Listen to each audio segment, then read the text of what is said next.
Hello everyone, I am Avantika Mohan. I am the Community Lead for Sustainability and ESG at BW Business World. Today we are at Indus Towers with Mr. Uday Mahajan, who is the Vice President and Head of Business Excellence and Sustainability at Indus Towers. Sir has a very rich experience of 28 years spreading across different industries and geographies. And he has multiple feathers to his cap with the most recent, correct me if I'm wrong, sir, the Deming Prize. That's correct, yes. And which was for Indus Towers, and it was Sir spearheaded the journey, ensuring that sustainability culture through total quality management was incorporated at Indus Towers. Talking a little bit about Indus Towers, it's one of the leading companies in the world when it comes to telecom infrastructure. And with its mammoth network of towers, it is committed to putting India first and connecting millions across the nation through a sustainable digital infrastructure and services. Very true, yes. So that brings me to my first question to you, sir, and that is, how do you translate sustainability at Indus Towers? Yeah, that's a great question, and I think you've done your homework in terms of studying the Indus Towers model, and also the fact that we've got the Deming Prize in 2018. Right, sir. Since you specifically mentioned that, I'd like to start with that and then perhaps answer your question. See, the Deming Prize is given to companies that practice total quality management. Right. And total quality management is a model of running a business. And this Deming Prize is given by the Japanese Union of Scientists and Engineers from Tokyo. And interestingly, the TQM model works on the principle of customers and communities, which also means environment coming at the top of the pyramid. Right. So practicing TQM actually means practicing sustainability, and quality ESG actually is a dimension of quality if you look at it from that point of view. So, and we are the only service sector company from India to have received this prize, 5th globally in that way. So so that way it's kind of been a part of our DNA for the last many years. Coming to your fundamental question that you had, we were set up in 2008-2009. And the basic premise of Indus Towers being created is shared infrastructure, which essentially means that if we had not been created, you would have been seeing individual operators having their own towers, steel and cement, yes, and running their operation from that tower.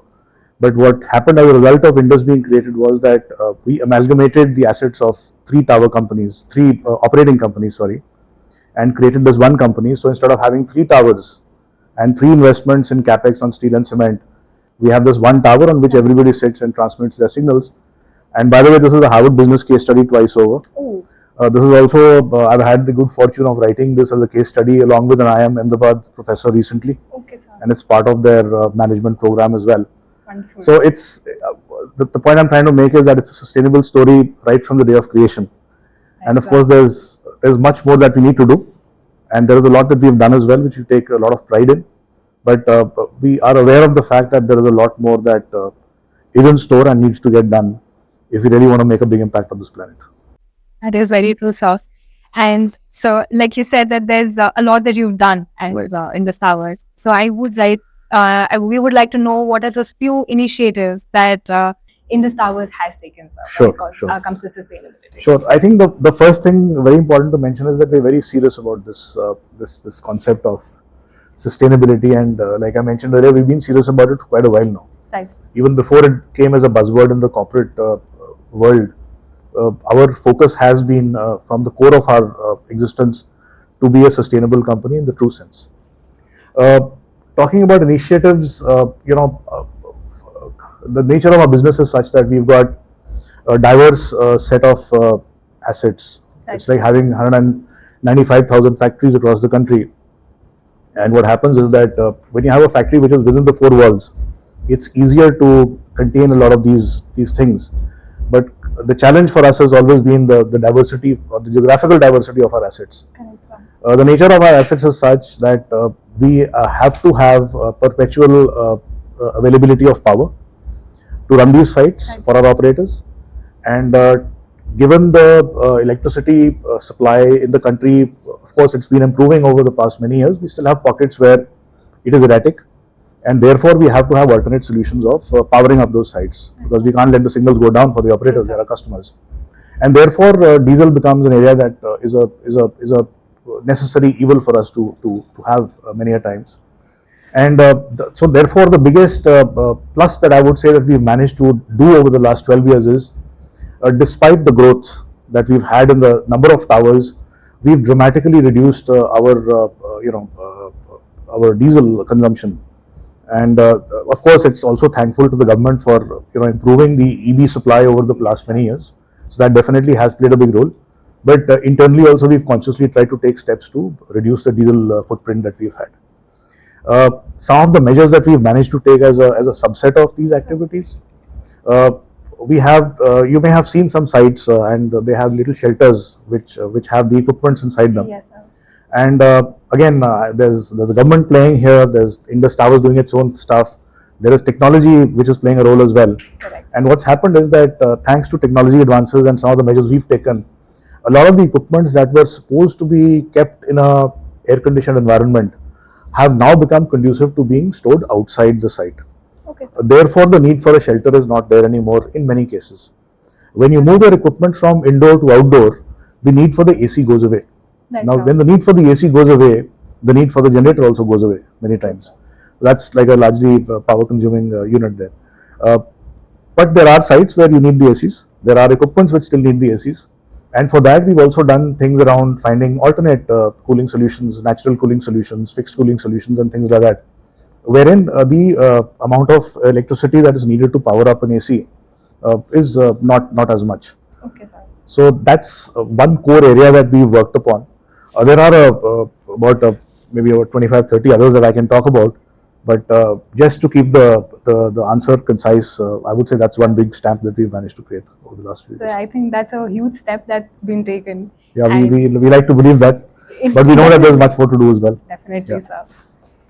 And so that is about the business, sir. But Sure. when we talk about the employees at Indus Towers, so how do you inculcate that sense of sustainability in them, and like within the office space or when they move outside, sir? So how do you ensure as a company that they are also following the sustainability practices and that sustainable living is actually being made more of a commonplace? Yeah, I was actually almost certain this question is going to get asked. I've prepared some notes for this. See, we hold our employees very close to ourselves. They're very precious to us, and we like to believe that we take good care of our employees as well. And as a result of that, anything that we do must be a part of the heart and soul and the DNA of everybody in the company. Now, ESG, as we all know, is a very new concept. It is a unknown black hole for many, and marginally known black hole for some.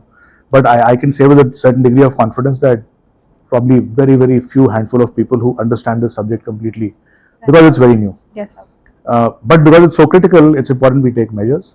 And if we really want, as a company, take measures, the employees and the partners have to play a role in making that impact Right. felt. Now, my belief is, and our company's belief is, that unless and until this is felt from the heart, it ends up many a times being a tick in the box paper exercise, which we don't want it to be. Correct, sir. We've recently launched a campaign called Zero Goal Hai. Right, sir. Zero Goal Hai stands for zero Is the zero target. zero harm to anybody, Right, sir. zero waste, zero non-compliances, so on and so forth. So that's a message which is spreading very quickly, and you'll see some snippets of it in the social media as well. Yes, sir. And we're trying to build that DNA in the company of Zero Goal Hai. Coming down, to a slightly more tactical level, we recently organized an ESG fest, Okay, sir. in which we had 4 or 5 different themes. One of them was to educate people on what ESG really is. So before we did that, actually, we had a training module. Okay, sir. So we trained 92% is the number I have as of 2 days ago Wow. of the company trained on that module, which leaves just a handful of employees who could not take that module. But that was to make them understand what does ESG basically mean. Now that training was then followed by this ESG fest, because now the employees knew what ESG really stood for. Of course, there's a lot more to learn, but the fundamentals were clear. So we said, okay, now tell us how we can participate in this journey.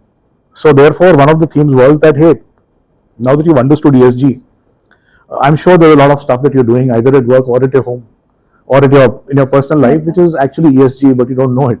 Correct. Right? So please share some examples of that. And we created some kind of a reward and recognition framework around that. A lot of great inputs came, personally and professionally. And of course, we rewarded those inputs and their participation. But more importantly, what we said was that, hey, how can we replicate these practices? So we tried to replicate some of these practices. We encouraged people to come forward and embrace some of those good practices. So therefore, that had an exponential impact. So what one person shared, he or she was rewarded for, and then 10 other people who actually replicated that were also rewarded for doing that. So therefore, the word spread. And there were a few others, that took place as part of the fest.